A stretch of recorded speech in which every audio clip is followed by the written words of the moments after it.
Hello, everybody. This is episode 9 of The Grief of Politics. I'm Joseph Carlson. I'm here with Avin Carroll. 9? Yeah, 9. Wow. We've done a bunch of these. Yeah, 9 of them because we do one a month. So many. This month was Avin's.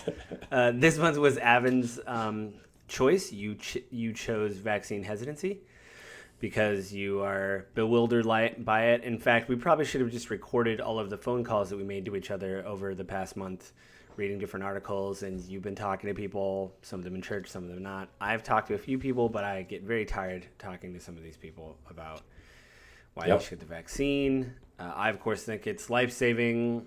There's a lot of data to say that. We have 3 articles we're going to be focusing on, but first, Avin, I have a surprise.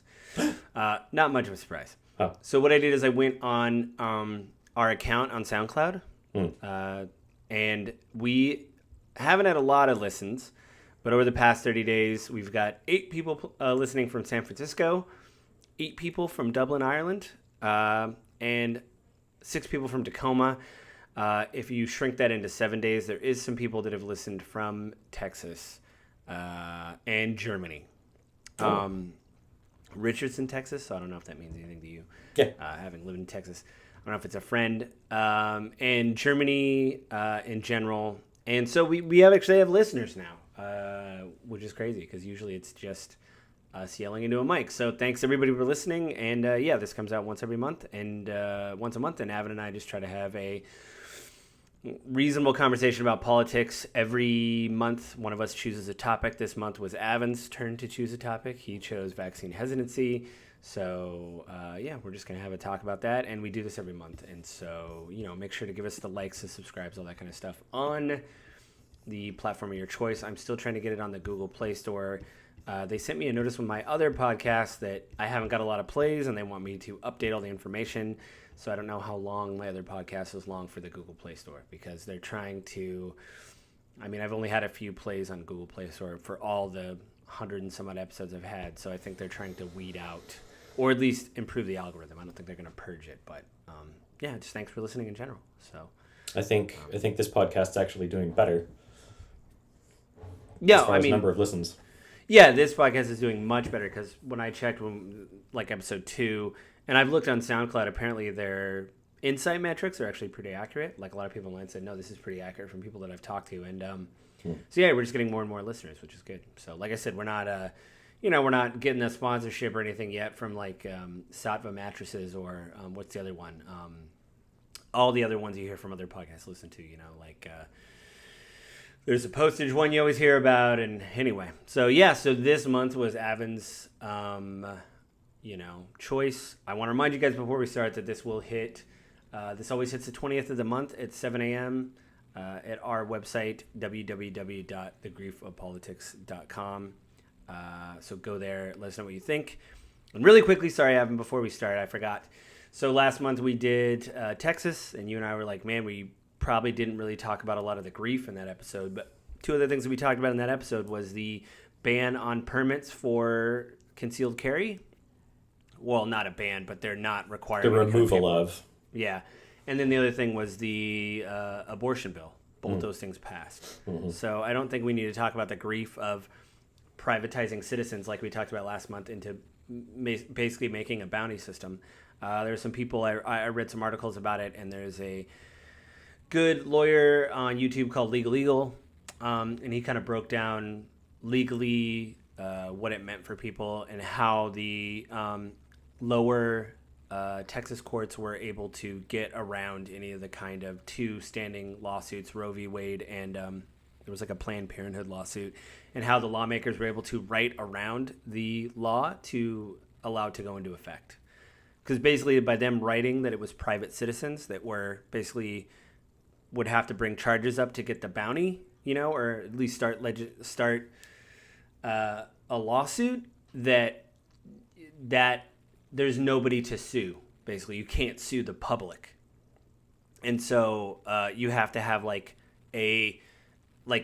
you have to have a specific party to sue, basically. And since the public is not a specific party, that's how they were able to get around it. Oh, interesting. Yeah. And that's an overgeneralization. I recommend people go to Legal Eel on YouTube. Yes, he's on YouTube, but he is a practicing lawyer. He does break the stuff down. He cites a lot of case studies to say that that's kind of how they got around with it. And basically by the Supreme Court, it does have a conservative majority, but by them using the shadow docket, as it's called, instead of trying the case and listening to arguments, they basically just said, well, we don't really have a problem with this and we can't really do anything about it. So it basically allows it to become law because they're not basically making, and the dissenting arguments basically said, I think there was three, the liberal judges, and they basically said, deputizing people is dangerous, and also that also using the shadow docket is dangerous because what else can you use this shadow docket for other than this? You could use it for a lot of other issues that you just don't want to listen to or try or whatever. So it's a dangerous precedent, basically, is what's been said. Now, the DOJ is going to sue them, but apparently that's going to be difficult because they're trying to sue specific parties, and again, there isn't a specific party, so we'll see what happens. So listen to that last episode, go to Legal Eagle. This is kind of an announcement because I was listening to all this stuff. That broke pretty much after we recorded the episode. I think like a week or two after we recorded, I think it went into effect. So, yeah. So I guess we don't really have to talk about the grief for that one because that is terrible. But this time is yours, Avin. It's a vaccine hesitancy. So do you want to... so what is your general opening statement about vaccine hesitancy? Because you and I don't always see eye to eye, but I think we do about this. So what was your inspiration for picking vaccine hesitancy? Why did you want to talk about it? So, like, you and I have spent a lot of time. Like you said, we could have just recorded all of our previous conversations about the vaccine and vaccine hesitancy and use that for this podcast. I've had many passionate conversations with my mother about it. She lives in southern Idaho, and southern Idaho is a very high level of vaccine hesitancy. Idaho as a whole is really famous around here lately in the news because northern Idaho is, again, very high on the unvaccinated population, and their hospitals are strained so heavily that they're now in crisis mode. They're turning everyone away except for the most sick. And so what's ended up happening is citizens from Idaho are going to Spokane and the surrounding area to get treatment and overflowing the hospitals in Spokane. Yeah, people don't know geography. Spokane's west of Idaho, so those people are just traveling west basically to go to a hospital, basically. I mean, from Coeur d'Alene, Idaho, which is, I think, the biggest city in northern Idaho, to Spokane is a half an hour drive. Like, they're really close. Yeah, because you got that sliver of land on the top of Idaho, so and that's pretty much where Coeur d'Alene is, right? So if you drive over from that, yeah. So in all of that, like in all of our conversations back and forth, like both you and I are vaccinated. Both you and I are comfortable with the vaccine. We feel comfortable with the potential risks of the vaccine, and so we've opted to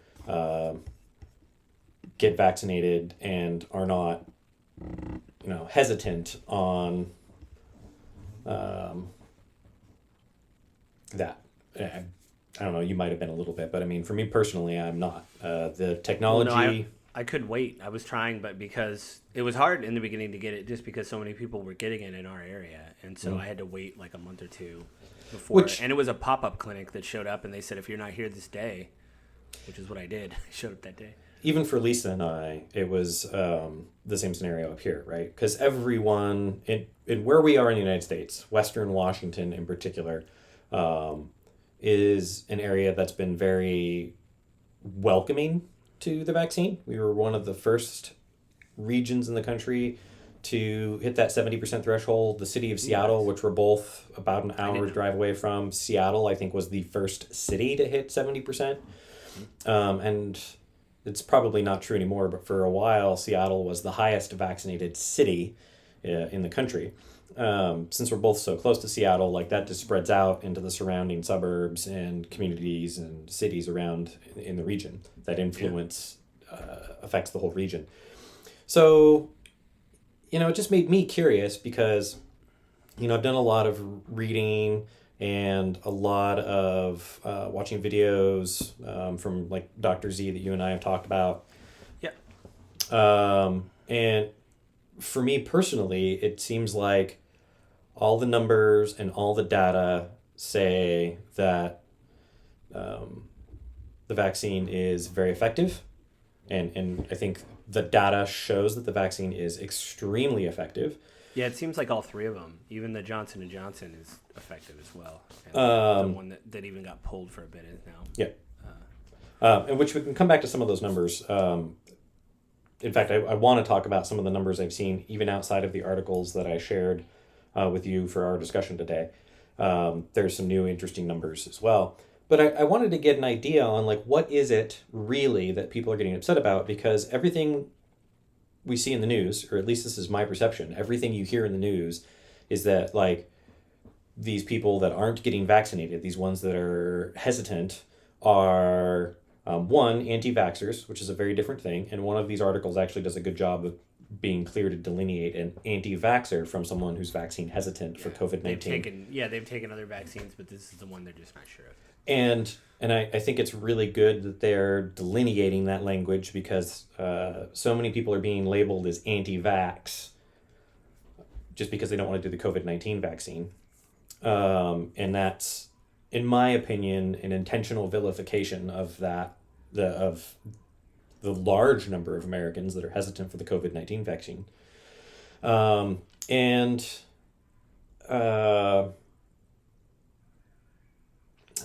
Where was my other point on that? I went off on a tangent for a second and I lost my main line of thought.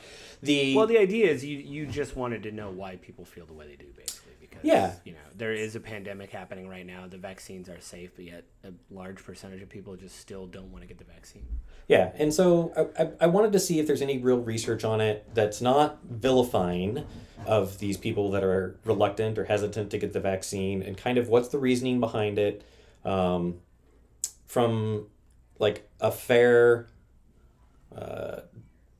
conversation, and not a hypercritical, derogatory, like you're a moron, or you're an anti-vaxxer, or you're a selfish nitwit, which seems to be the primary narrative you're hearing about people that aren't vaccinated, is they're either stupid or they're selfish. They don't care about anyone else. Yeah, those are the primary arguments, I think, yeah. And I don't think that's fair, one, because I'm definitely of the mindset, and we've had this conversation many times on many topics, I'm of the mindset that the best way to sway someone's opinion is to get to know them, to get to understand the reasoning behind it, to find common ground, and then have actual open dialogue from there. And I think you would agree, I think most people would agree, when you start your presentation on you're a moron for not doing this, or you're a jerk and selfish for not doing this, you're not likely to win anyone to your case. Yeah, that's true. So do you want to just get into the articles now, or? Sure, yeah. Which one do you want to do? I think I just have them in order of what you sent to you. So there's one from News 10 ABC, which is out of Albany, it looks like, New York, somewhere around there. Yeah. And so this one is basically just statistics. A lot of data. But it's really good because it goes over New York, Vermont, Massachusetts, and I believe, that's it. I thought there was one more. Oh, it just got cut out. I mean, it does go into like the national average of statistics as well. Yeah, so you have like 39% of people don't trust a vaccine, 37% of people don't trust the government, and 20% of people don't think COVID is a big threat. That's from New York. Vermont is a lower percentage, 25% don't trust the vaccine, 32% don't trust the government, and 25% don't think COVID is a big threat. And in Massachusetts, 39% don't trust the vaccine, 35% don't trust the government, and 19% don't think COVID is that big of a threat. So they're in the Northeast. That's the breakdown of people that aren't vaccinated and kind of their positions. I do think it's interesting to note, though, that a very high percentage, over half of these people, are also concerned about side effects, which it was 46% are concerned about side effects in New York, 66% are concerned in Vermont about the side effects, and 53% about the side effects of in Massachusetts. And like in the conversation with the people I talk to, the common refrain from everyone I've talked to that doesn't want to get the vaccine is, it's not thoroughly tested, it's not proven, we don't know what the long-term side effects are going to be. Of which, you know, you and I have discussed, there's something like over 300 million doses administered in the United States. Over the past year. 175 million Americans have been fully vaccinated. Actually, it's even higher than that, I think. Right. And, you know, we're definitely seeing side effects and negative effects, but it's an incredibly small percentage. Right. And so for me personally, like I look at the numbers and I say, well, yeah, admitting we're kind of experimenting a little bit on our population because they only tested on like 40,000 people in each of the trials. Right. But the numbers pan out, right? The numbers we're seeing in the population versus the numbers we saw in the testing are pretty close to what we would expect from a vaccine reaction, and are pretty close to the level of reaction that we get out of more common vaccines like MMR, or tetanus, or some of the other vaccines that you would get, even the flu vaccine. And I've actually known people in my life when I was younger that never got some of the more common elementary school vaccinations because they were actually allergic to the vaccines and right. They could kill them. So yeah, I mean, that is something that can happen to some people, you know. But like you and I have talked about on the phone, that's the reason why you and I get vaccinated, is so we can be around those people. I mean, it's our responsibility because they cannot be vaccinated to Correct. Vaccinate ourselves. And I think I understand all of that. Like, yes, we've only been using this vaccine for a year. I understand that.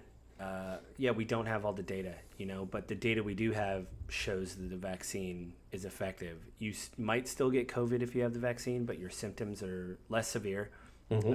You have a better chance of not being hospitalized, mm-hmm. so you're not taking resources from an already overtaxed system, and you are ill fewer days.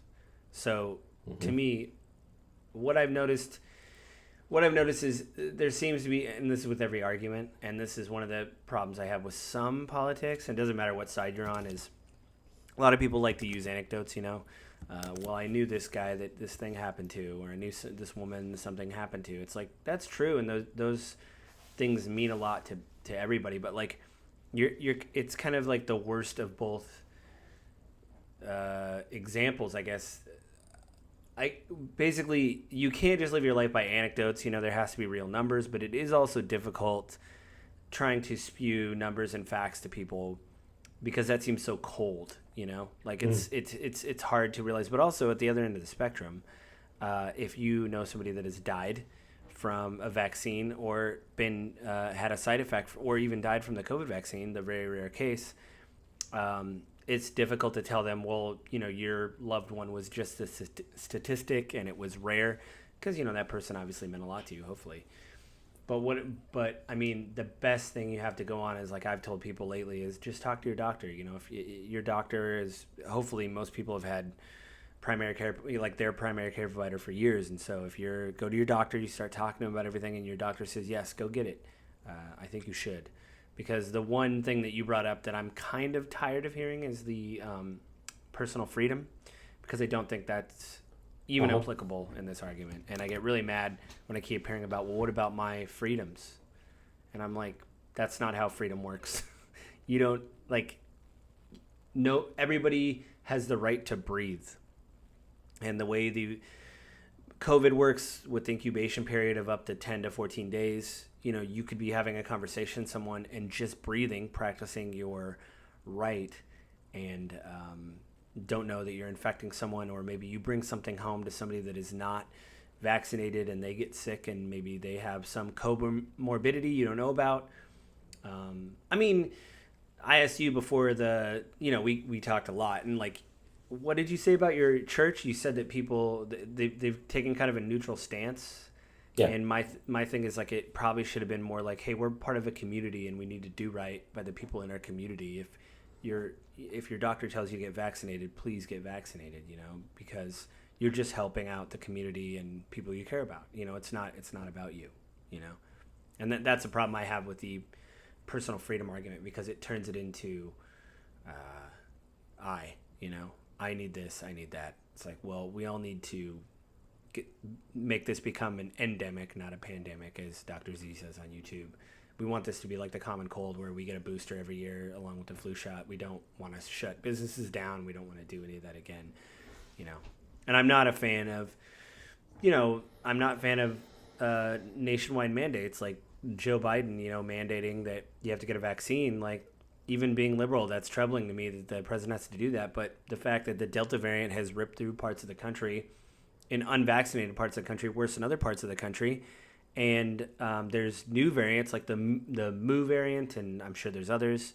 Like, what do? The most basic job in the government, in my opinion, is the health and safety of the citizens in that government, and life, liberty, the pursuit of happiness. The idea that I don't want Biden to tell people to get a vaccine, but like if you're killing people and not even knowing it, just going about your life. But it's like we have this incredible tool at our disposal, and if you're not using it, well, now I'm going to tell you have to do this, And so, again, I'm not a fan of the mandates, but, I mean, it almost feels like, not that his hand was forced, but, like, I don't know what else he could do, because it doesn't seem like anything's improving by just hoping that people get it. And so that's troubling to me, Yeah. So, a few different things sort of in response to that. Right off the bat, the three statistics you read out of that article from News 10 in New York was don't trust the vaccine, don't trust the government, or don't think COVID is a big threat. But the two most important ones for me in that, when we're talking about it's the government's job, responsibility to take care of the health and safety of its citizens, right? To set up systems, regulations that protect its citizens and their health in order that we may pursue life. Liberty is a key component of our philosophy in the United States, but number one on there is life, liberty, and then the pursuit of happiness. Right. So I think there's a component of it that's really the government's responsibility for why we're running into this, right? Like, the government is now impinging upon our personal freedoms, our liberties, by dictating we have to take this medication or this vaccine, because the government did a really, really, really, really, really, really, really terrible job at the beginning of COVID in communicating with us. It starts off with Fauci with don't wear masks, you don't need a mask, we believe it's communicated on surfaces, don't go buy masks, don't need masks. Within a month, go buy masks, we need masks, go get masks. You've got Trump out at the beginning, it's not that big of a deal, it doesn't kill that many people. In fact, initially not even really saying anything and intentionally being quiet about it. Well, and also, and also saying, like, this will blow over in a couple months. We'll be out of this by spring. Correct. And everyone wants to be optimistic and positive at the beginning of it. Like, even I remember my conversations with my mom, like, now 2-week lockdown isn't going to be a 2-week lockdown. Because a 2-week lockdown, then you've still got, like, potential for all the other 2-week carryovers. So we're looking at months. But I didn't expect it to be, we're coming up on a year and a half. We're past a year and a half. We're getting closer to 2 years now. With living was with it February, basically? It was early March, mid-March. Beginning of March. Yeah. And a lot of that is government mismanagement of the vaccine, because the government has gone back and forth on its stances for so long with COVID. And so, yes, people need to be responsible with the virus. And I think if we'd been talked to correctly, if it hadn't been politicized, and if it had just been addressed directly as a health concern, I think we'd be in a much better position. But we end up in this.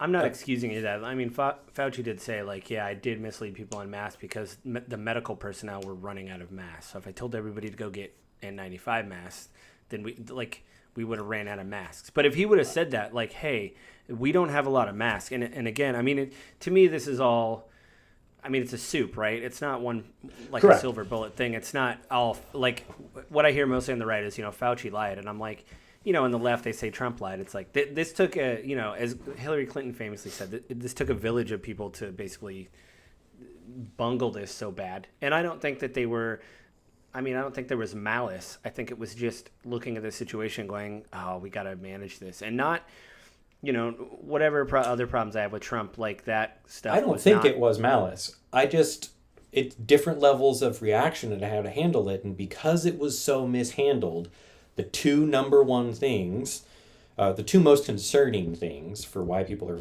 hesitant is don't trust the vaccine and don't trust the government. Right. Now, that leads into... Oh, good. Are you going to go to the other article? Yep. That leads into the next article, which is... the Fox News one? The Fox News article. It's right. Trump says Dems disparaged COVID-19 vaccine while he was president. Now they wonder why, quote, that was in a quote, now they wonder why some are hesitant. This is by Brooks Singman on Fox News. Yeah, you brought this up to me on a phone call, which was a good question of, like, if Trump had been reelected, would more people be vaccinated? Because he obviously did this. And it's one of the rare things that Trump said something that you're like, that doesn't make sense. But he talked about Kamala Harris saying, well, if Trump told us to take it, we would not take it. Now, there's reasons why I think she said that. But he was right. She did say that in an interview, like, well, if Trump told us to take it, I wouldn't take it. But at the time, Trump was always also telling people to inject bleach and use sunlight. He did UV not rays. Say inject bleach. No, he didn't say to inject bleach. He did not say inject UV rays. He said you're mischaracterizing the words that were spoken. Well, he basically said, I think we could use UV. If we could, wouldn't that be great? Like, yeah. Totally mischaracterized in the press. 100%. But I'm saying, like, so he's the president. He was having those briefings. And when you're flippantly saying stuff about the virus, and we've heard tapes of him going, oh, yeah, I totally downplayed it because I didn't want there to be panic. That's another link in the chain, in my opinion, where... Correct. If you were up there saying... this is part of the government mistrust, right? Like not sharing the information correctly, right? You're president. You've got to balance. I don't want to panic as the president. Fauci, I don't want to rush on masks. We need to save them for health professionals. But you're the freaking federal government. Like, you basically just say, hey, every pharmacy in the United States, pull your masks off the shelf and ship them back. Hey, American citizens, you can't go buy masks right now because we are taking them for the hospitals. That's why you're on lockdown. When they're available, go get them or fashion your own. And there was also problems with us having a privatized health system where different hospitals had to bid for masks, and if you were underbid or overbid, then you would lose out on your mask privileges, basically. A lot of people talked, rightfully so. They weren't saying anything disparaging about Trump, but, they were, but they said, if you started I forget what it's called, but it was like the Emergency Medical Act, like he could have started producing masks right away. It was something that happened in World War II. It was like all this stuff. And so, again, I think, at least on the right, there's a lot of talk about how Fauci screwed up and all this. And it's like, yeah, I'm not going to lie. Like, Fauci could have just came out and said, like you said, we're short on masks. Please don't use masks. We need them for medical personnel. Use a scarf. Use something. It's something until we get more masks. He could have said that, and then it would have been like, okay. But Trump also has to take the blame of, like, I'm kind of rambling for an hour here talking about UV and bleach, and we don't really know if that's going to help. I mean, the doctor that was sitting next to me, and she didn't stand up and go, hang on, I'm sorry, Mr. President, can I just stop up here? I don't want there to be any, she could have taken the podium, Dr. Bricks or whatever, and said, I don't want there to be any, here's what we're trying right now. Yes, clean the surfaces, but don't clean them with UV, use bleach, like, to clean the surface, like, whatever. That could have been, and there's this like, it's like a Plinko machine. It just goes down the line and just gets more and more muddied. And Trump did have a point, if if none of this would have happened, like, and you brought up a good point too, like if Trump was reelected, would more people be vaccinated? You know, he was at a rally down south, like in Alabama or something, I forget, maybe Florida, I don't know, it was somewhere down south, and he said, I got vaccinated, and he was booed. No, he encouraged people to get vaccinated and reported, like, hey, I've been vaccinated, you should get vaccinated. That's not the wording, that's not the quote. And that's where he got booed by a large amount of the audience there. Which I was like, wow. And that's like, hey, if we go back to the end of 2020, Trump wins the election, and the re-elected Trump administration comes in and pushes out the vaccine. Do we have higher levels of vaccination, or do we have the same level of vaccine hesitancy because they don't trust the government because of the things that Kamala Harris and Joe Biden had said about, well, it's not really tested? Because that's one of the other things is, one of the most common things you hear from people is, well, it's not thoroughly tested. It didn't go through testing correctly. And we had politicians telling people, don't take it, or I won't take it, it hasn't been tested, that are now literally completely 180 flipped just because Joe Biden won the election. Oh, no, go get the vaccine. It's fine. It's tested. Go do it. Well, I mean, in their defense, I'm not saying they didn't flip-flop, but I mean, in their defense, it has been another year. So there is more data out there to say... That's not when they flipped, though, Joe. They flipped, immediately after the inauguration. Yeah, I mean... Well, like I said, I think people need to... I think you and I agree, though, that people need to say, you know, the government isn't just one person. So if you think Fauci is lying to you, he is not the government. You know, it was a governing body of people, and then Trump was in office. And that's my overarching argument here, right? Is if the government as a whole, not individual people, but as a whole, are elected officials, Congress, Senate, and the president and his cabinet, all of them mismanaged this, and all of them made it a game of politics, not public health and safety. Yeah. And you know, Trump is 100% correct here. Kamala Harris and Joe Biden disparaged the vaccine under his presidency, and in my opinion, that was political. It had nothing to do with research or what's going on. They were being very political, and more left-leaning news organizations were being more critical of the process. Well, is this really going to be tested? We really want the vaccine, but it seems like it's really being rushed through and pushed through. Well, it is interesting that it's flipped the other way, too, because now most of that stuff does come from, like, Fox News. And correct. Know, it's weird how it just, like, flipped, like, 180, like, hey, maybe we shouldn't take it. Because this public health issue that all of our politicians should have been aligned on became this, like, political issue. Well, Trump's president, and this is somewhere where he's weak, so we should attack him on it. And then it flipped, and now Biden's president, and it's still an issue, so we need to attack Biden on it. For the life of me, and you can hear it in my, like, raised voice, like, I'm so passionate about the irresponsibility of our elected officials, and Americans don't hold them accountable. We keep electing these same career politicians that would rather point fingers and get reelected than actually do their jobs. I think that's going to be another episode when we do term limits. I don't know when we're going to do that, but we should do term limits. Just put that on the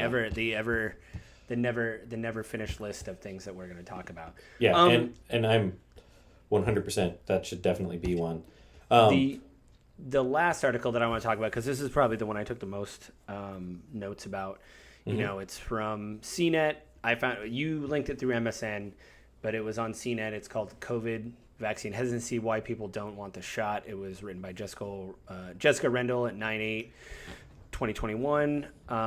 And then, you know, it talks about how the Food and Drug Administration.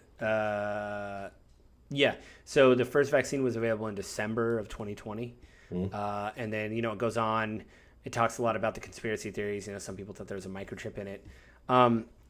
The one thing I thought was interesting was this, like I said, this is the one where I took the most amount of notes.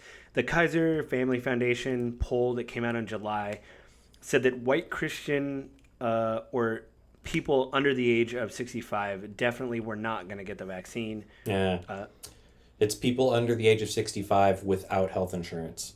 Just want to clarify that because a lot of people under 65 have gotten it. Oh, sorry. Yeah, I wrote that down. I'm not reading a direct quote, so I probably missed that. But 58% of Republicans and 40% of people of color said they're going to wait and see, and what happens. I will say though, there was a whole chapter about, we talked about it a little bit before, about the idea, the so-called I don't think it's a big deal, probably won't affect me. I called it like the immortality feeling of, it's young people that think I'm fine, so I don't need to get it, But then you might run into problems because, as we're finding out as this is going on and on and on, is that more young people are being affected. We still don't really know the full picture with children. It looks like right now they are okay. I mean, I'm not saying 100%, but it seems like from the data less affected by COVID. But again, long-term studies, we don't know. We don't really know about long-haul COVID patients. But there was one thing I wanted, and they said within the African-American community, there was the Tuskegee experiments that began in 1932, and they studied syphilis. And they basically were giving black men syphilis, from what I can read, which I heard a little bit about that when I was in school. Probably should have heard more about that, but yeah. Right. And then the one thing I wanted to read was the very last paragraph. The last two paragraphs. Dr. Reed Tuckerson, a co-founding member of the Black Coalition Against COVID-19 and the former Commissioner of Public Health for Washington, D.C., said that while taking care of your oral health is important, it doesn't mean you don't need to get vaccinated. There is the tyranny of the tyranny of the quote-unquote and, which we have to deal with. We need to be vaccinated and take care of our overall health, but one does not substitute the other. So that's another thing I've heard from Joe Rogan, the podcaster, from other people that have been infected.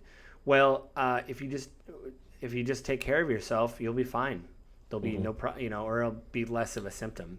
And yet, and it's like Joe Rogan, as soon as he got COVID, went to the hospital and got treated for it, and went so far as to use ivermectin, which is a medicine approved in human use for things had nothing to do with viruses, but is not just a horse dewormer as it's being painted. I want to put that out there again. No, it is. Yeah, I mean it is, but yeah, I know what you're saying. It's super bad narrative in the media. Right. Don't get me wrong. People are going to, Tractor Supply and buying some people are the horse dewormer version of it.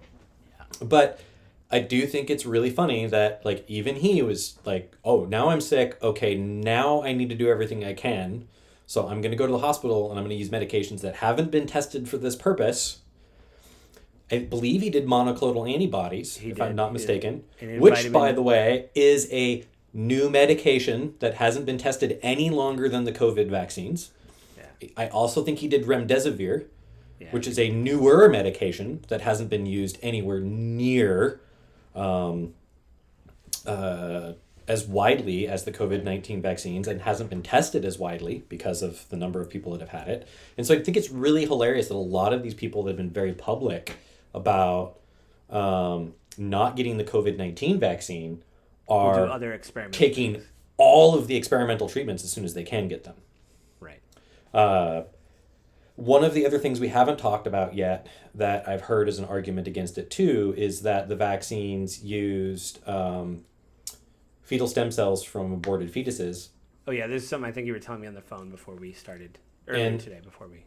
I don't know on the mRNA vaccines from Pfizer, BioNTech, or Moderna. I don't know if they use that same stem cell in the research, but I know the J&J vaccine did, and I do think the mRNAs do as well.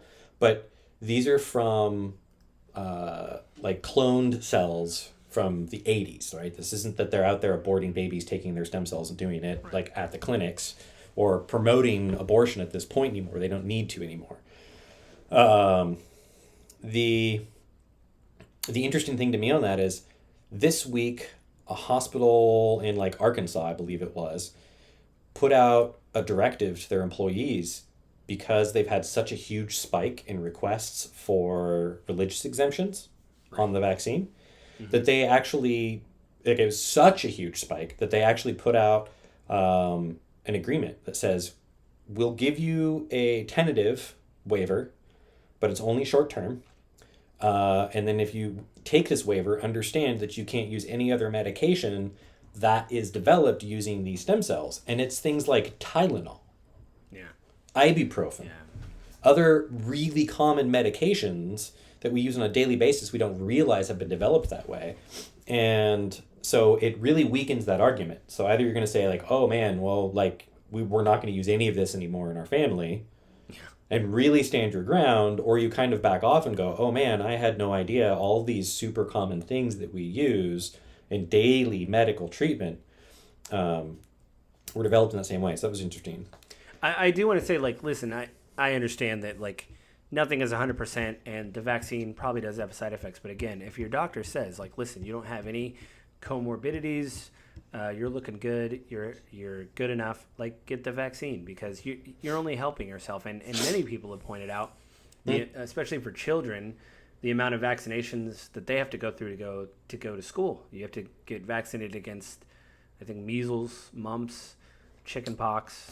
Like there's a list, especially some of the, what's her, Christina Nome, is it South Dakota, North Dakota? She's into the governor of, she said, this is totally unconstitutional that, that the president was requiring vaccination. And then, I don't like CNN that much, but they did point out, in your state to go to school there, you have to get 5 other vaccines, and they listed the other vaccines. So they were like, well, and anywhere that says it's not constitutional, I always bring up, like, that's not true. You know that because when you went to school, your parents had to provide a vaccination card to get you in. I got my card back when I graduated. I turned in everything, got my diploma. Yeah, you have your credits, here's your diploma. We graduated from the same place. But yeah, and then they give you your card back. I'm like, oh yeah, I haven't seen this in 18 years or whatever, whenever, 10 years, 10 plus years. Right. I do think one of the other things that they haven't talked about here, too, is, or actually kind of supports that it hasn't been fully tested, like they don't trust the vaccine yet, is this week, a bunch of information came out, and we're recording this on Sunday, September 19th, 21. Right under the wire. It comes out on the 20th. I just want to... That's fine. We were both busy. This week, the FDA came out and did not provide their endorsement to do booster shots on the Pfizer vaccine. I believe it was unless you're over a certain age, I thought. Correct. Unless you're over like 65 a certain and age. Over. And even Fauci backed off and said, don't take up the boosters unless you like if your doctor says you need to get a booster and you're eligible, So again, talk to your doctor. Your doctor says, hey there, Joe Smith, you're 70 years old. Go get the booster. He needs to go get the booster. You and I don't need to get the booster. I was thinking of getting it, but when I read all that, I was like, I'm not even going to until they go. So and I'm going to see my doctor this year for a checkup. Be like, do I need to get it? If she says no, I'm like, I don't need to get the booster then. So a big part of that, a lot of data was released when the FDA did that. And a big part of it was in their research that, yes, after 120 days from your second dose of the Pfizer vaccine, they found that the efficacy dropped from 92% prevention of severe COVID. So not prevention from getting COVID. No vaccine totally prevents it. It just eliminates severe disease. Right. I mean, it can prevent you from getting it, but that's not the intention, right? It's to prevent you from getting so sick you have to go to the hospital or you could die. Right. Then after 120 days, it can drop to as low as 77%.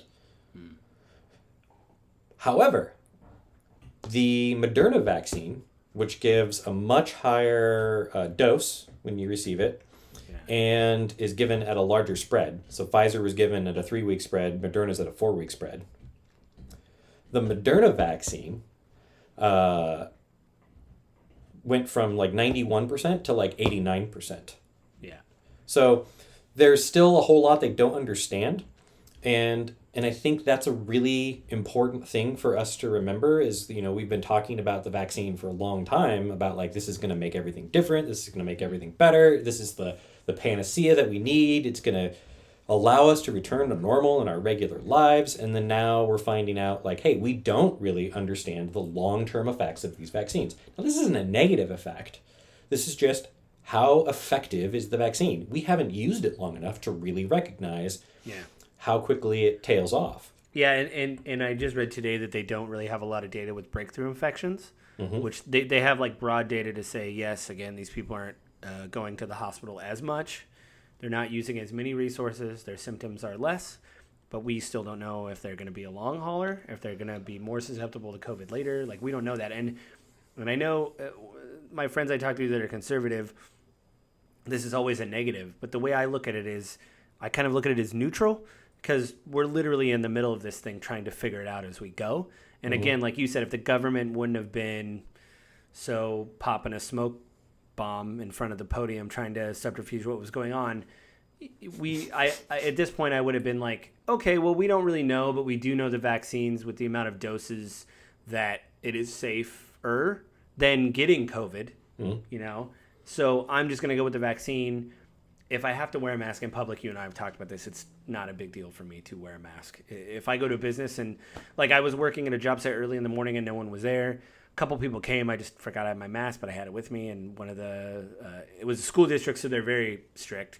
One of the assistants or whatever was somebody, a teacher, was like, do you have your mask? I'm like, oh, I'm sorry. She's like, you're fine, just put your mask on. It's like, that doesn't offend my sensibilities. I'm not like, oh, no. You know, I'm like, okay, yeah, no big deal. Because, like, more people are here now, and I need to, you know, wear a mask. And I do think a lot of the vaccine hesitancy ties into the mask mandates, because there was a lot of resistance to mask mandates. You can't make me wear a mask. There was a lot of, you told me to wear you told me to take my mask off. I'm vaccinated now. I have to put my mask back on. So what is going on? And again, this is all these back and forth, so I understand it. And then, like, you know, getting new data about the vaccines, about the drop off is further like, see, like, we don't know everything yet, and it's further fueling that. And I think, to your point, of talk to your doctor is probably the best advice for anyone that's vaccine hesitant. I hear a lot of people say, I do my own research, I'm doing my own research, but most of the people I know that are doing their own research are reporting back anecdotal reported stories of people that are outlier cases of severe symptoms or breakthrough cases. In fact, I've had conversations with people about breakthrough cases now going on in Israel, because Israel was one of the earliest countries vaccinated, and their excuse for not getting vaccinated is because, well, you can still get it. Yeah, I mean, I got the flu vaccine almost every year, and I still got the flu every once in a while, but it wasn't, those years weren't as bad. But and if they were bad, I'd get one, like every 3 years I get like, or 4 years, I get like a really, you know, it was a long time where I'd get like a really bad case of the flu. Because every once in a while they predict which variant of the flu virus will be the primary one. And sometimes they get it wrong. Yeah, and you also get the one where, you know, they put a couple, I think they put a couple strands of that flu in the flu shot, and I just happened to get the third out of 2 strands, you know, the one strand that eluded the vaccine. That's like, aha, you know, that's the one that I would get and be really sick, you know, and then that's how vaccines work. They just rotate through them every day, you know, so. But one of my biggest questions too, though, is because, like, you watch the narrative on the hesitant side of things, and so frequently, like, anytime there's new information, there's a reason to discredit that information. Right. And so, like, for me, I think one of the most important questions to ask is, like, at this point, is there any source that you would trust to give you honest and accurate information about this? Because I do think there's people that don't trust their doctors, which, I mean, if that's the case, why are you going to that doctor? Like, you should find a doctor that you do trust. Yeah. But if you trust your doctor, then, like, ask your doctor. Because unlike you going online and reading anecdotal stories about people that have had severe reactions or people that have still died even after getting the vaccine. And again, that's not to discredit people's anecdotal, like, they're real things, but they're outliers. Yeah. And you're basically basing, and again, like I said at the beginning, it's hard to take, like, I do know people that have gotten COVID that have been hospitalized, but they got the vaccine as soon as they could right after that. Yeah. You know? But their thing is they don't want to hear anybody that's hesitant, because they're like, listen, this is real. Mm-hmm. And I've heard from other people saying, well, I don't understand. This doesn't affect me. It doesn't matter.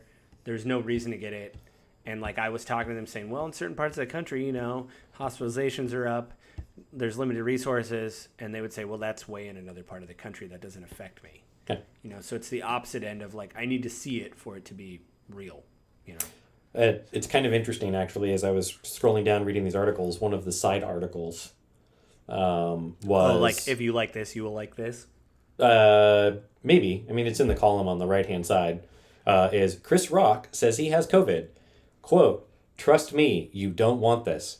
End quote. Yeah, I think he was vaccinated as well. So he's probably had a breakthrough infection. And that's another thing. Everybody says, well, see, there's breakthrough infections. And it's like, I believe it's because there's so many people that are unvaccinated to vaccinated people that, I mean, I'd like to see that data too, to see if there's correlation between, I mean, common sense says that would make the most amount of sense. If people are walking around unvaccinated and they're around vaccinated people, you have a better shot of getting infected even if you're vaccinated. In May, he received the J&J vaccine. No. So the J&J was less effective in testing. But he is using the opportunity to urge people to get vaccinated. Because honestly, like, for those that are getting severely sick, like, I've known a handful of people who've had COVID, and a couple of them were really, really sick. Hospitalized or? Borderline. Like they were going to make the call or go in or, yeah. Yep. You and I know two people, friends of ours, that got sick and ended up having to go to the hospital. Didn't end up in the hospital, but still had to go to the hospital because it was so severe. Like a 24-hour stint is what I heard. I know someone where they're a couple. They both got it, and one of the couple ended up in the hospital for 7 or 8 days. Wow. And then had to take oxygen home. I know another gentleman that was in his mid-60s that ended up getting it and had to go into the hospital a couple times but never stayed, but was bedridden for 3 weeks because he couldn't get enough oxygen in his system and he was just constantly tired. Right. And then I've known at least 4 or 5 people that have had it and they're like, yeah, it wasn't even a bad cold. Like, I didn't go anywhere because it's COVID, but I wasn't sick for even a week. Lost my sense of smell, lost my sense of taste. Within a week, it was back to normal. Everything was fine. And I think that really makes it difficult because if everyone you've known has been in that mild case You're like, scenario, yeah, it's no big deal. Versus the serious case scenario, like there's like, whatever, I'll just take my chances. And look at the data, right? Like the numbers of COVID on the fatality rate are really low. So for a lot of people, it's like, hey, I'm young, I'm healthy, like, the odds of me dying are like 0.001%. Like, I'm not gonna deal with it. Well, I was the other way where, you know, yeah, you can hear the stories where you say, oh, you know, everybody that I've heard has a mild case, so I'm fine. But I've heard, like we were just talking about, I've heard tons of stories about, yeah, I had a mild case, I was hospitalized. To me, it's like, what can I do to not be part of any of that? You know, at the very beginning, a friend of mine from church, his grandpa died within the first month or two of COVID getting to the States. Like, I've known people personally on both ends of that, like mild or serious. And I've known people that have lost family members because of it. I simply just don't want it. I don't want to spread it. I don't want to get that sick. I've been less sick than a severe case of COVID before. I was in 2012, so I don't remember if that was bird flu or swine flu when it was going around. Yeah. But I had that, and I was so miserably sick. If there had been any way for me to avoid that, I would have done it. And so I have no desire to get COVID, have any of the other ramifications that come along with it. Yeah, but I don't want to treat my body like an experiment. Yeah, and I guess some people would say that with the vaccine, but talking to medical professionals and talking to the nurses and everything when I was getting my shot, they were like, no, there's more of a percentage of people that have been okay getting the shot. Because basically getting the shot, I think there's enough data in to say, okay, this is what you should expect. But like we just talked about with COVID, you don't know what to expect. You could be a mild case or all the way to the extreme. So what do you, like, if you're using odds, the odds by getting the vaccine. And the side effects from the vaccine are very mild, right? Now, there are severe reactions from people, but that's a very small percentage. Right. And the overwhelming majority have the same level of discomfort for 24 to 48 hours. And I'm not going to lie, I felt like shit. Yeah, I felt bad for like, I think a day, like my arm was sore and I felt a little tired, but that went away. And then the next shot, just I don't know which one was worse actually, but one of them I just felt tired for like a day. Day of wasn't so bad. My arm was sore. It was kind of eh. Day after, like, I was miserable. Both Lisa and I were both miserable on both shots. Yeah. The second shot wasn't as bad for me. The first shot on the third, so day 1 is the day of the shot. Day 2, day after was miserable. Day 3 was not miserable, but like my arm was so sore I couldn't reach behind my back. A lot of back scratching then. Yeah, from the wife. Yeah. Well, I had a coworker that had something similar where they got the second shot. He was like, yeah, I got it, and he wasn't hesitant or anything. But we were working, and he just came. He's like, man, I don't feel good. Like, I got it yesterday. I'm like, well, go home, man. Like, just sleep it off. And then I talked to him, like, the day afterwards. He's like, I'm good now. I need to sleep. I was like, I get that. I've had that happen, like, twice with the flu shot where they're like, hey, it's a bad year. There's going to be they'll tell you when you get the shot, like, yeah, you're going to probably feel kind of, you're going to have a day where you don't feel good. I mean, to close out, I would just say that, like, listen to your doctor. Hopefully you have a doctor you can trust. Like you said, if you don't, why are you going to that doctor? But if your doctor says to get it, get the vaccine. And, I just like to say it again. It's not about your personal freedom. It's about the community of people that you're around. It's about your family, your friends. You don't want to be the one that is that anecdote to somebody of like, yeah, I know somebody who didn't get it and they gave it to people around them, like, again, the vaccine does have side effects, but they're very, in the scheme of things, mild.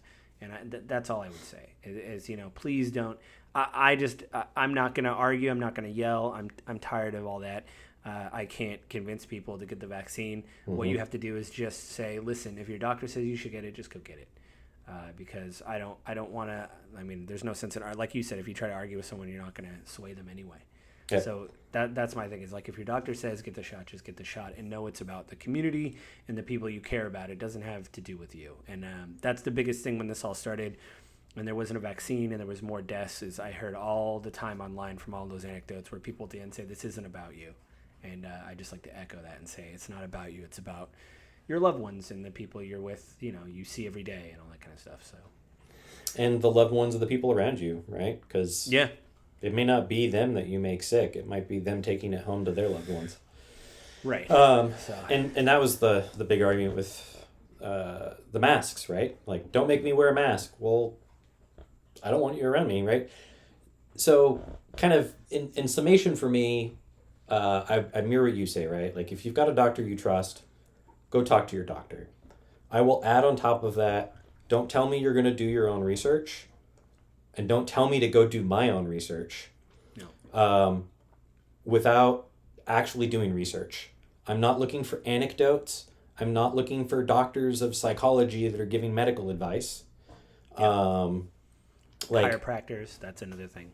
Go look up the data. You can find it. These medical reports are out there, and then teach yourself the lingo. Because if you want to research the efficacy of that and not trust the scientists who are trained in it, then go out and read the complex medical reports, and when you get confused, ask questions about what it means. Or find someone that you trust that is a medical professional, maybe the same person that you go to that treats all of your other ailments and illnesses, and ask them, what have you seen? What have you heard? What's the real information on this? Because your doctor doesn't have a financial vested interest in you getting vaccinated enough for them to lie to you. Yeah, I mean, that's true. Like, they're not in on the giant conspiracy. And I'm not saying it is a giant conspiracy, but like, I mean, that's a whole other episode on why these things. So that advice is great. I will also say, though, that I do understand the personal freedom and personal liberty argument that's being made, because it is a dangerous precedent to sit out and dictate to businesses, your employees have to be vaccinated. We've never seen that anywhere before, except in healthcare professions. I think it's a very dangerous precedent to mandate this type of vaccine. Yeah, like I said, I'm with you. I'm not excited that Biden had to do that, but my thing is like, well, here we are. Like, there's with the spread of these variants, like what else is he supposed to do now? I would like to say the conservatives out there that are getting mad at every business. It's like for years we've been going to businesses with signs saying, we have the right to refuse service to anybody, and we didn't think about it. And now if you go to a restaurant and they make you show a card and you go on about your HIPAA violations, which it may be, I don't know. That's something I haven't read about. But you have to realize that it's a private business and they have the right to... It's not a HIPAA violation. Well, they have a right to conduct their business the way they want. And if you don't like it, then go to another restaurant, And exactly. If that's how you support businesses, with your dollars. But that's a free and private business making its own decision. Wow, I can talk. That's a free and private business making its own private decision. And I'm okay with that.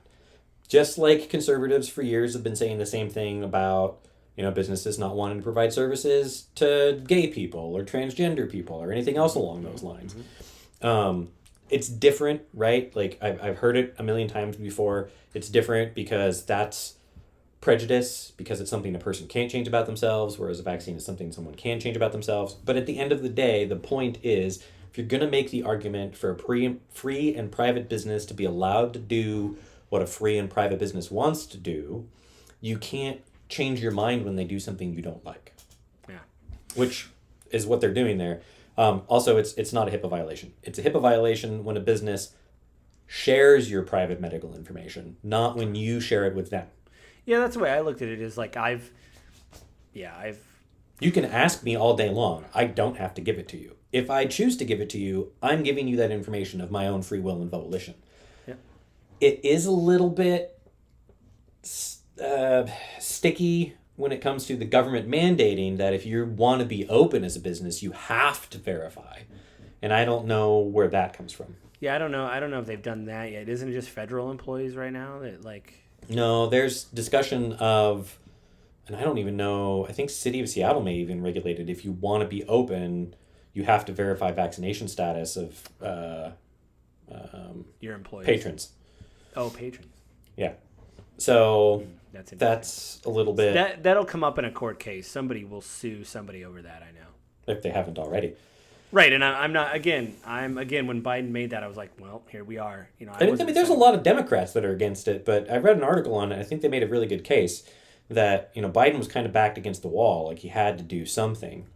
Yeah. And so this was a good way to make it look like he's acting. Plus, he does not look good in the media right now with everything going on in Afghanistan, so at least he can seem strong on something.